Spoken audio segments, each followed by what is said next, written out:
अच्छा, अब हम देख रहे हैं वर्किंग विद लेआउट व्यू। ठीक है, जो हमारे पास एक फाइल होती है जब हम प्रोजेक्ट क्रिएट करते हैं, जब कोई व्यू क्रिएट करते हैं, तब हमारे पास एक फाइल आती है, ठीक है, जिसका नाम है layout.cshtml।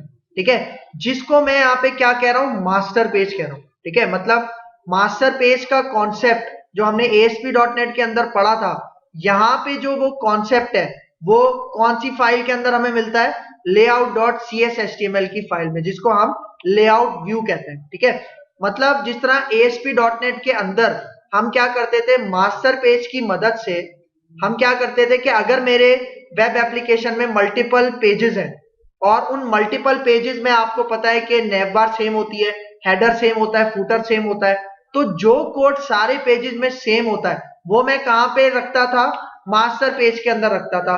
लेकिन MVC के केस में मैं कौन सी फाइल के अंदर रखूंगा, layout.cshtml के अंदर रखूंगा। ठीक है, चाहिए, मतलब ये MVC का क्राइटेरिया है। ठीक है, तो इसको इसके साथ काम किस तरह से करते हैं इसको देखते हैं। ठीक है, मैं यहाँ पे आता हूँ, एक न्यू प्रोजेक्ट क्रिएट करते हैं। ठीक है, ASP.NET वेब एप्लीकेशन, और यहाँ पे मैं अपनी एप्लीकेशन का नाम रखता हूँ लेआउट व्यू डेमो। ठीक है, ओके करते हैं। ठीक है, और यहाँ पे एम्प्टी वेब एप्लीकेशन और MVC, इसके ऊपर चेक लगाओ और ओके। ठीक है, हमारे पास प्रोजेक्ट क्रिएट हो गया, इसके रेफरेंसेस ऐड हो जाएं।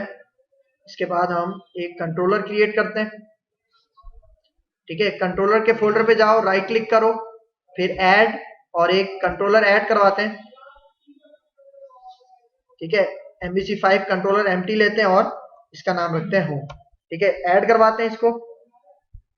ठीक है, तो देखो यहाँ पे हमारे पास कंट्रोलर आ गया, होम कंट्रोलर, और उसका एक मेथड आ गया इंडेक्स। ठीक है, अब देखो, अभी अगर मैं आपको अपना ये पैकेज दिखाऊं, देखो अभी हमारे पास वो जो layout.cshtml है वो फाइल हमें कहीं भी नजर नहीं आ रही। वो हमें कब मिलती है, जब मैं व्यू ऐड करवाता हूं। अब आपको याद है मैंने बताया था शुरू में कि जब हम व्यू ऐड करते हैं तो वो layout.cshtml वाली फाइल भी आती है, जिसको मैं मास्टर पेज की फाइल कह रहा हूं, और उसके साथ साथ बूटस्ट्रैप की फाइल्स भी ऐड होती हैं। सही है, जो CSS का बूटस्ट्रैप के अंदर जो CSS JS का कुछ फोल्डर होते हैं 3, वो भी हमारे पास तब ऐड होते हैं जब हम व्यू क्रिएट करते हैं। देखो अभी मैंने कहीं भी व्यू क्रिएट नहीं किया। ठीक है, तो मैं यहाँ पे आता हूँ, ये जो इंडेक्स एक्शन मेथड है मेन पेज के लिए, इसके ऊपर राइट क्लिक करता हूँ और इसको एक व्यू के साथ अटैच करते हैं। ठीक है, और इस व्यू का नाम हम यही रहने देते हैं इंडेक्स। ठीक है, और इसको ऐड करता हूँ। ठीक है, अब देखो ये हमारे पास व्यू ऐड हो चुका है। सही है, अब देखो जब हम रन करते हैं, सही है, आपने देखा होगा कि हमारे पास नेविगेशन बार भी आ रही होती है और फुटर भी आ रहा होता है। ठीक है, वो कहां से आ रहा होता है, वो आ रहा होता है हमारे पास layout.cshtml की फाइल में से। ठीक है, अब देखो मैंने जैसे ही व्यू ऐड किया तो देखो हमारे पास एक फोल्डर ऐड हुआ जिसका क्या नाम है, कंटेंट, और इसके अंदर बूटस्ट्रैप की फाइल्स आ रही हैं, देख रहे हो। सही है, और इसी तरह एक और फोल्डर ऐड हुआ जिसका क्या नाम है, फोन्ट्स, मतलब जो ग्लिफ आइकन वगैरह होते हैं वो इसमें आते हैं। फिर स्क्रिप्ट्स, ठीक है, यहाँ पे स्क्रिप्ट्स का एक फोल्डर होता है, इसके अंदर भी कुछ फाइल्स ऐड होती हैं। ठीक है, जो कि jQuery की होती हैं और बूटस्ट्रैप की जावास्क्रिप्ट की फाइल्स होती हैं, वो इसमें ऐड होती हैं। ठीक है, अच्छा, अब यहाँ पे देखो एक और हमारे पास एक फोल्डर ऐड हुआ है जिसका क्या नाम है, शेयर्ड, और शेयर्ड के अंदर हमें कौन सी फाइल मिलती है भाई, मास्टर पेज वाली फाइल जिसका नाम क्या है, layout.cshtml। ठीक है, मतलब देखो जब भी मैं व्यू ऐड करता हूं तो एक शेयर्ड का फोल्डर बनता है और इसके अंदर एक फाइल है जिसका क्या नाम है, layout.cshtml। देखो अब ये वो फाइल है जिसके अंदर वो डेटा है जो कि हर व्यू पे मुझे सेम चाहिए। ठीक है, देखो ये फाइल मैंने यहाँ पे ओपन किया है, तो अब यहाँ पे आप रिजल्ट देखो। अब देखो यहां से लेके यहां तक ये आपके पास नेविगेशन बार है। ठीक है, और ये यहां से लेके यहां तक आपका क्या है, फुटर है, और ये जो बीच का एरिया है जहां पे रेंडर बॉडी लगा हुआ है, ये रेंडर बॉडी का क्या मतलब है, इसका मतलब वही है जो ASP.NET के अंदर कंटेंट प्लेस होल्डर का था। मतलब रेंडर बॉडी का कोड कौन देगा, हमारा व्यू देगा। ठीक है, मतलब देखो रेंडर बॉडी के अंदर जो कोड आएगा वो कहां से आएगा, ये देखो जो इंडेक्स के अंदर मेरा ये कोड लिखा है ना, ये कहां पे चला जाएगा, रेंडर बॉडी के अंदर। ठीक है, मतलब यहां पे आऊं अगर मैं, ये हमारी layout.cshtml वाली फाइल। ठीक है, मतलब रेंडर बॉडी का ये जो पोर्शन है इसको कोड कहां से मिलेगा? व्यू में से मिलेगा। अब चाहे वो इंडेक्स का व्यू हो या वो कॉन्टैक्ट का व्यू हो या अबाउट का व्यू, ठीक है, जितने भी पेजेस हो, ठीक है, वो लेआउट CSHTML से क्या क्या लेंगे? नेविगेशन बार लेंगे और फुटर लेंगे, ठीक है। मतलब जो डेटा मुझे सारे पेजेस में कॉमन रखवाना है, सेम रखवाना है, वो मैं कहां पे लिखूंगा? layout.CSHTML के अंदर लिखूंगा, ठीक है। अब यहां पे एक चीज नोट करो कि ये जो हमारे पास फाइल है layout.CSHTML, इसको और हमारे जो व्यू है, इंडेक्स वाला व्यू, इनको आपस में मर्ज कौन करवाता है, अटैच कौन करवाता है? देखो यहां पे जब हम व्यू क्रिएट करते हैं, शेयर्ड के बाद हमारे पास एक और फाइल है, इसका नाम पढ़ो, viewstart.CSHTML। और अब यहां पे देखो, यहां पे रेजर सिंटैक्स की मदद से लेआउट का एक पोर्शन है और इसके अंदर कौन सी फाइल का एड्रेस दिया हुआ है? यही हमारा जो शेयर्ड का फोल्डर है, उसके अंदर जो layout.CSHTML की फाइल है। भाई देखो ये जो फाइल है ना, व्यू स्टार्ट, ये हमारी इस फाइल को layout.CSHTML को अटैच करती है हमारे व्यू के साथ, ठीक है। मतलब ये फाइल भी इसलिए ज्यादा इंपॉर्टेंट है, इसलिए ये खुद ही ऐड हो जाती है, ठीक है। अच्छा अब आते हैं, फॉर एग्जाम्पल ये जो layout.CSHTML है, जिसमें मैंने बताया कि आपने वो कोड लिखना है जो आपको सारे पेजेस में सेम चाहिए, कॉमन चाहिए।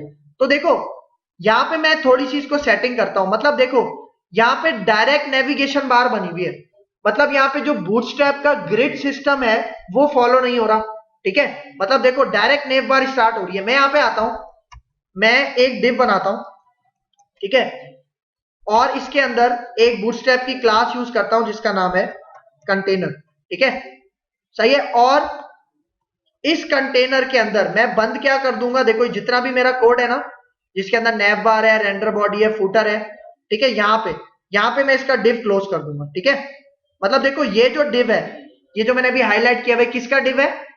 कंटेनर का डिव है, ठीक है। तो मैं यहां पे आता हूं, अब देखो, अब ये जो पूरी नेव बार है, इसको मैं एक रो के अंदर बंद करता हूं, ठीक है। मैं यहां पे आता हूं, इस कंटेनर के अंदर रहते हुए एक मैं डिव बनाता हूं और इसको मैं क्लास देता हूं रो, ठीक है, सही है।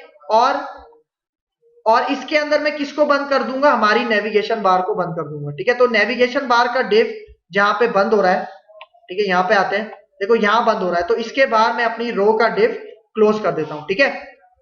और अब यहां पे मैं आता हूं, यहां पे देखो मेरे पास एक और मैं डिव बनाता हूं, ठीक है, मतलब एक और रो बनाता हूं, ठीक है, इसको क्लास देते हैं हम रो, ठीक है। और इसके अंदर अब मैं क्या रखूंगा? ये जो मेरे पास कोड है, ठीक है, मतलब ये वाला जो डिव है, मतलब मेन कंटेंट का जो डिव है, ठीक है, जिसके अंदर रेंडर बॉडी है, और रेंडर बॉडी इसको कहां से मिल रहा है? इंडेक्स के व्यू में से मिल रहा है, ठीक है। तो देखो यहां से लेके ये जो डिव है, ये मैं इसको यहां से कट करता हूं और इस क्लास के अंदर पेस्ट कर देता हूं, ठीक है। और देखो अभी फूटर भी हमारे पास इसी के अंदर है, तो मैं फूटर के लिए एक अलग रो बनाता हूं, ठीक है। मैं यहां पे इसको कट करता हूं और ये HR का टैग हम हटाते हैं, ठीक है। और ये जो हमारे पास ये रो है, ठीक है, मतलब मेन कंटेंट के लिए जो मैंने अलग से रो बनाई है, इसके बाहर जाते हैं और कंटेनर के डिव के अंदर रहते हुए मैं एक और रो बनाता हूं, ठीक है। इसका नाम रखते हैं हम क्लास का रो, और इसके अंदर मैं फूटर का कोड ऐड कर लेता हूं, ठीक है। तो इससे क्या किया मैंने? ग्रिड सिस्टम के ऊपर मैंने यहाँ पे सारा डेटा सेट करवा लिया अपने लेआउट के अंदर, ठीक है। और इस लेआउट से, layout.CSHTML से मैंने एक व्यू डिराइव किया हुआ है जिसका क्या नाम है? इंडेक्स, ठीक है। तो देखो यहां पे आके मैं इसको रन करता हूं तो आप रिजल्ट देखना। अब देखो, देख रहे हो, नजर आ रहा है? यहां पे अब हमारे पास क्या है? नेविगेशन बार है और फूटर है। ये फूटर हमने कहां पे डिफाइन किया हुआ है? layout.CSHTML की फाइल में। और इसके बीच में मेन कंटेंट में जो रेंडर बॉडी था, उस रेंडर बॉडी की जगह वो कोड आ रहा है जो मैंने अपने इंडेक्स के व्यू में लिखा है, ठीक है। ये पॉइंट याद रखना। अच्छा अभी एक चीज आप नोट करो कि ये जो नेव बार थी, ये मैंने कंटेनर के अंदर रखी है ना, लेकिन कंटेनर की क्लास अगर मैं अप्लाई करता हूं तो लेफ्ट साइड से और राइट साइड से मार्जिन आते हैं ना, लेकिन मार्जिन हमारे पास अभी नहीं आ रहे। क्यों? उसकी वजह यह है कि इस नेव बार पे ना एक क्लास अप्लाई हुई हुई है। कौन सी क्लास? देखो यहां पे स्टॉप करते हैं, मैं यहां पे आता हूं layout.CSHTML, और इसके अंदर जो नेव बार है, ठीक है, देखो नैव बार में यहाँ पे स्टार्टिंग में एक क्लास अप्लाई हुई है, देखो क्या नाम है, नैव बार फिक्स टॉप। इससे क्या होता है, इस क्लास से क्या होता है कि नैव बार हमारी टॉप पे फिक्स रहती है। ठीक है, मैं इसको हटा देता हूं, ठीक है, इसको हटाता हूं और अब रन करता हूं तो आप रिजल्ट देखना। क्योंकि हमने नैव बार को कंटेनर क्लास के अंदर रखा है और कंटेनर के अंदर जो भी हम कंटेंट रखते हैं वो लेफ्ट साइड से भी थोड़ा सा मार्जिन ले रहा होता है और राइट साइड से भी थोड़ा सा मार्जिन ले रहा होता है। अब देखो, अब सही आ रहा है, ठीक है। अब यहां पे देखो नैव बार के अंदर एक लिंक क्रिएट हुई हुई है, देख रहे हो। अब ये लिंक कैसे क्रिएट हुई हुई है, देखो मैं यहां पे आता हूं, मैं आपको इसका कोड दिखाता हूं, ठीक है, ठीक है, लेआउट CSS/HTML में। अब यहां पे देखो, अब यहां पे देखो एप्लीकेशन नेम, और इसके अंदर मेथड कौन सा यूज हो रहा है, कौन सा मेथड यूज हो रहा है, एक्शन लिंक वाला। और एक्शन लिंक क्या करता था, हाइपर लिंक जनरेट करवाता था, ठीक है, ये इसका पॉइंट है, ठीक है। तो यहां पे अब आप देखो एप्लीकेशन नेम हमारे लिंक का टेक्स्ट है और वो कौन से इंडेक्स के व्यू पे लेके जाएगा, हमारे पास जो इंडेक्स का एक्शन मेथड था उसके व्यू पे लेके जाएगा, और वो कौन से कंट्रोलर में है, होम के कंट्रोलर में, ठीक है। अब मैं चाह रहा हूं फॉर एग्जांपल ये जो हमारे पास यहां पे आ रहा है ना, मैं चाह रहा हूं इसके अंदर कुछ लिंक्स आए, for example home, about us और कॉन्टेक्ट अस। तो मैं क्या करता हूं, यहां पे जाता हूं, ठीक है, ये देखो यहां पे नीचे आओ नैव बार के अंदर, यहां पे देखो एक यूएल नजर आ रही है आपको, ये वो यूएल है जो कि जिसके अंदर हम अपने लिस्ट आइटम देते हैं, जिस तरह होम पेज, अबाउट पेज, ठीक है। तो मैं यहां पे आता हूं इसके एलआई के अंदर, ठीक है। अब मैं वही मेथड यूज करता हूं HTML का एक्शन लिंक, ठीक है। तो यहां पे आते हैं HTML एक्शन लिंक, ठीक है, HTML एक्शन लिंक, ठीक है। और इसके अंदर अब देखो यहां पे मैं आता हूं, पहले मैं कहता हूं मेरे पास पेज है जिसका नाम है होम, ठीक है, मतलब ये टेक्स्ट है लिंक का, फिर कॉमा देता हूं और यहां पे उसका एक्शन मेथड क्या है, इंडेक्स, और वो कौन से कंट्रोलर में है, वो भी होम के ही कंट्रोलर में। फिर इसी तरह मैं इसको कॉपी करता हूं, ठीक है, और यहां पे आता हूं और अब मैं कहता हूं हमारा जो दूसरा लिंक है उसका नाम है अबाउट अस, ठीक है, और ये कौन से एक्शन मेथड में होगा, अबाउट के एक्शन मेथड में होगा, और अबाउट भी कहां पे होगा, होम कंट्रोलर में होगा। फिर इसी तरह इसमें स्पेस देते हैं, यहां पे मैं कहता हूं लिंक का जो तीसरी लिंक का जो टेक्स्ट होगा वो कॉन्टेक्ट अस होगा, और ये कौन से एक्शन मेथड को कॉल करेगा, कॉन्टेक्ट, और ये भी कौन से इसमें है, होम के कंट्रोलर में। लेकिन देखो अभी सिर्फ इंडेक्स का एक्शन मेथड बना हुआ है, अबाउट और कॉन्टेक्ट का नहीं बना हुआ, ठीक है। तो मैं यहां पे आता हूं, ठीक है, देखो जिस तरह ये इंडेक्स है इसी तरह मैं इसको कॉपी करता हूं, ठीक है, और यहां पे अब मैं बनाता हूं अबाउट के लिए सबसे पहले, ठीक है, और फिर यहां पे मैं बनाता हूं कॉन्टेक्ट के लिए, ठीक है, और यहां पे अब इसके भी व्यूज जनरेट करवा लेता हूं, ठीक है। राइट क्लिक करता हूं, ऐड व्यू, ठीक है, और इसका नाम यही अबाउट रहने देते हैं, ठीक है। अब देखो ये जो अबाउट का व्यू है ये भी आपके पास लिंक किसके साथ है, layout.cs/html के साथ है। इसका मतलब जब मैं इसको रन करूंगा कौन से, अबाउट को, तब वो भी लेआउट में से नैव बार ले रहा होगा और फूटर ले रहा होगा, ये पॉइंट याद रखना, ठीक है। फिर यहां पे आते हैं, अब कॉन्टेक्ट का व्यू मैं बना लेता हूं, इसके ऊपर राइट क्लिक करते हैं, ऐड व्यू, ठीक है, और कॉन्टेक्ट का व्यू बना लेते हैं। अब उसी तरह जिस तरह अबाउट का व्यू layout.cs/html के साथ कनेक्टेड था, इसी तरह कॉन्टेक्ट भी हमारे साथ इस layout.cs/html के साथ कनेक्टेड है। और इसको कनेक्ट कौन करवा रहा है, ये वाली फाइल, कौन सी फाइल, viewstart.cs/html, ठीक है, ये बात याद रखना, ठीक है। अब यहां पे आता हूं फॉर एग्जांपल, अब मैं इसको रन करके दिखाता हूं, ठीक है। तो अब वो जो नेविगेशन बार है उसके अंदर भी हमारे पास क्या आ रही होंगी, लिंक्स आ रही होंगी, ठीक है। अब देखो यहां पे लिंक्स आ रही हैं नेविगेशन बार के अंदर, लेकिन अब ये लिंक्स मैंने किसके थ्रू क्रिएट किए, एक्शन लिंक मेथड के थ्रू क्रिएट किए। तो अगर मैं यहां से अबाउट अस में जाऊं तो देखो ऊपर देखो पेज, देखो अबाउट अस आ रहा है, और यहां पे भी देखो हमारे पास कौन सा पेज है, अबाउट, ठीक है। इसी तरह कॉन्टेक्ट अस पे क्लिक करूं तो ये भी हमारे पास क्या आ रहा है, कॉन्टेक्ट के पेज पे आ रहा है। मतलब जो मैंने लिंक्स क्रिएट किए हैं वो लेआउट CSS/HTML फाइल में किए हैं, क्योंकि नेविगेशन बार और फूटर हमारे पास सारे पेजेस में क्या रहता है, सेम रहता है, ठीक है। इसका एक ये पॉइंट है। अच्छा एक चीज नोट करो, यहाँ पे हमारे पास ऊपर थोड़ा सा स्पेस आ रहा है, देख रहे हो? तो ये स्पेस क्यों आ रहा है, इसकी एक वजह है। देखो यहाँ पे जाते हैं, मैं स्टॉप करता हूं। देखो मैंने आपको बताया था जब हम व्यू ऐड करते हैं तो हमारे पास एक और फोल्डर ऐड होता है जिसका नाम है कंटेंट, और इस कंटेंट के अंदर एक फाइल है site.css। इसके अंदर वो सारी CSS होती है जो हमारे व्यू से कनेक्टेड होती है, ठीक है? मैं यहां पे आता हूं, ठीक है? ये देखो, अब यहां पे देखो बॉडी में पहला टैग देखो पैडिंग टॉप, मतलब टॉप से 50% पैडिंग दिया हुआ है, स्पेस दिया हुआ है, ठीक है? तभी वो स्पेस थोड़ा ज्यादा आ रहा था। मैं स्पेस को कम कर देता हूं, मैं 10 कर देता हूं यहाँ पे इसको, ठीक है? और अब मैं यहाँ पे आके इसको रन करता हूं, तो अब आप रिजल्ट देखना, अब वो जो एक्स्ट्रा स्पेस आ रहा था वो हमारे पास थोड़ा सा रिड्यूस हो जाएगा।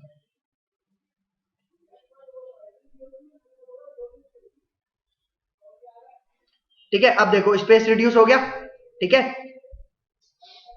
इसी तरह यही वाला जो है आपके पास अबाउट अस में भी रिड्यूस हुआ है और कॉन्टेक्ट अस में भी, क्योंकि मैंने चेंजिंग जो की थी वो साइट CSS फाइल में की थी और वो हमारे पास कनेक्टेड, मतलब वो इंप्लीमेंट कहां पे हुई हुई है, देखो मैं यहाँ पे आता हूं, वो जो साइट CSS है यहाँ पे जाओ, लेआउट CSS HTML में, और यहाँ पे इसके टॉप पे जाओ, ठीक है? और यहाँ पे देखो, देखो ये लिंक के टैग के थ्रू इंप्लीमेंट हुई हुई है, तभी जो चेंजिंग्स कर रहा हूं वो इसके ऊपर भी अप्लाई हो रही है, ठीक है? और इसके ऊपर अप्लाई हो रही है तो सारे व्यूज के ऊपर भी अप्लाई हो रही है, ठीक है? ये बात एक कॉन्सेप्ट है। अच्छा अब देखो, फॉर एग्जाम्पल मैं चाह रहा हूं कि मेरे पास एक हेडर भी शो हो, ठीक है? मतलब कंटेनर के अंदर ये जो हमारे पास एक और मैं रो बनाता हूं, ठीक है? और इसको मैं कहता हूं, एक और क्लास देता हूं रो, और इसमें मैं एक हेडिंग देता हूं, ठीक है? और हेडिंग में मैं कहता हूं इसको दिस इज माय वेबसाइट, ठीक है? और ये जो H1 है इसको मैं एक और डिव के अंदर एनक्लोज करता हूं, ठीक है? और इस डिव को मैं एक क्लास दे देता हूं बूटस्ट्रैप की जिसका नाम है जंबोट्रॉन, ठीक है?